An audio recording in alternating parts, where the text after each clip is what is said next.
Hello everyone, welcome back to another video. Today I will show you how to mention everyone in a Telegram group. So what you gonna will be do, open the Telegram app and open the group.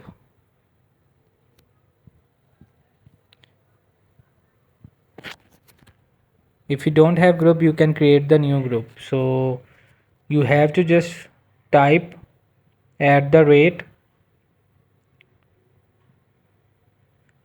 and you will type everyone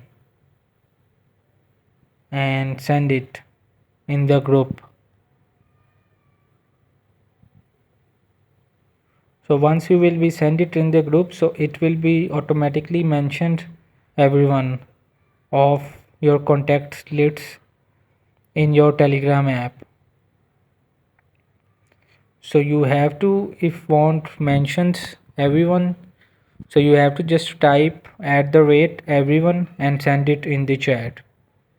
Hope this video helped you. Please don't forget to like and subscribe and get notified for more videos.